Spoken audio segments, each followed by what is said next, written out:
Comedian Jimmy Carr once said, you know that idea of 50 things to do before you die?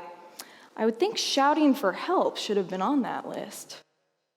I like to think that being up here on this stage and getting to give a talk like this is accomplishing one of the most important things on my list, so thank you so much for having me. If you could, my dear audience, close your eyes. I'll do it too, so it's not weird, I promise. Imagine for me, if you would, the happiest day of your life. Was it seeing your about-to-be spouse on your wedding day, for the people that are married? Was it hearing the first cries of your newborn child? Maybe it was, to the students in the room, doing the calculations and realizing you didn't have to sell your right kidney to pay off your loan debt. Open your eyes. My moments, my happiest days, and my most important accomplishments, I like to think, have all had to do with fashion. Every single one. I have seen models that haven't been allowed to be part of the club of fashion. I've seen these models walk the runway. I've seen them defy stereotypes. I've seen models with disabilities get to have their time on stage because previously they didn't think that they got to be a part of the club. I have seen students learn to sew and create the most incredible collections that they then get to show to the rest of their peers. And I have felt the intense, overwhelming joy of being able to write checks and make payments to charities, knowing that when that money changes hands, we just changed someone's life forever. That's huge. These moments, fair enough, sure enough, there's a term that describes them, and the term is numinous. The term numinous is described as a moment surpassing all knowledge and comprehension. I like to think that these moments are a reminder that there's something bigger than ourselves that we're a part of. And while numinous moments are commonly wedding days, births of first children, these are mine because of clothes. So I'm here to talk today about creating more numinous moments such as this, but doing it in a way where we channel fashion to implement incredible humanitarian change. A lot of people imagine fashion as the Miranda Priestly at Devil Wears Prada. She runs in, she throws her purse at an assistant, and she says, "Find me that piece of paper I gave you 2 weeks ago. I need it in 20 minutes, figure it out." Or people think of fashion as the rich kids of Instagram flouting their purchases in the new bag that they got with no knowledge of the brand or really just to brag. Here's how I see it. I see fashion as a way to feed a refugee family.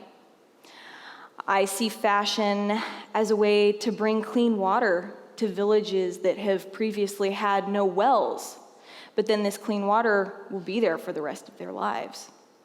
I see fashion as a healing force, and I believe 100% that this is something that we can accomplish in our lifetime, given the current circumstances. What if? It's a powerful question, isn't it?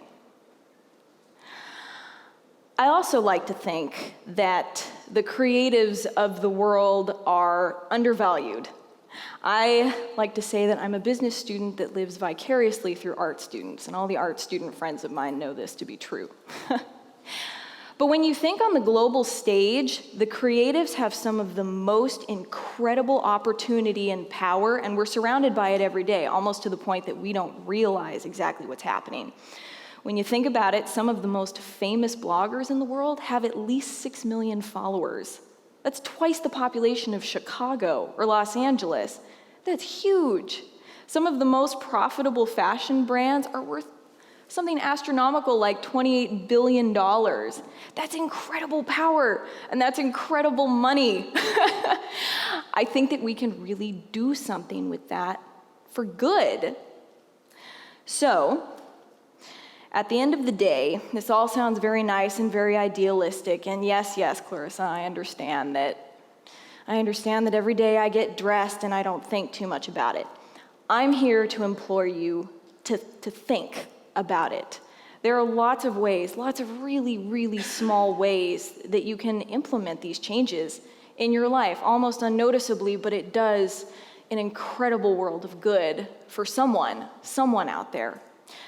So, for one, you can be a little more mindful when you're shopping for your clothes.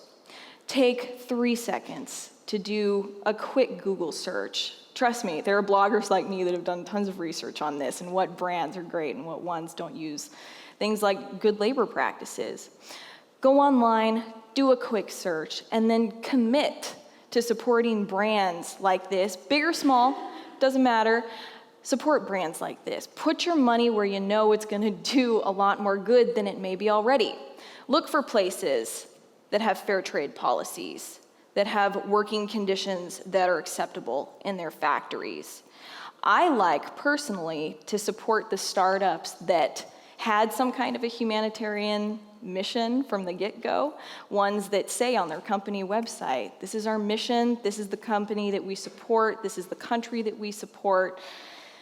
It may be a little more expensive, arguably, if you're buying from smaller startups like that, but it does an incredible world of good because people like me will thank you for that.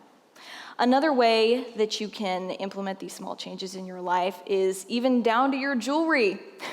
Brands will collaborate with humanitarian causes and charities and then say, buy this from us, we're gonna donate some of the proceeds to A, B, and C. And this is huge.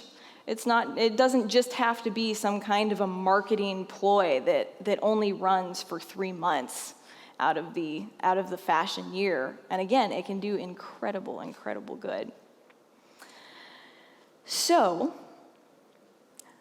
I hope that by implementing these small changes and being vocal about it in your life too is incredibly important. When someone asks you, where's that bag from? Where's that necklace from? Say it, be honest. I got this from an incredible company that cares about these different causes, because you don't know how much that's changing someone's life on the international and local level, which is a lot of what I do. So, I'm happy to say that I have a collection this year that we're going to be showing for charity, and I have brought an exclusive look from my line to show you.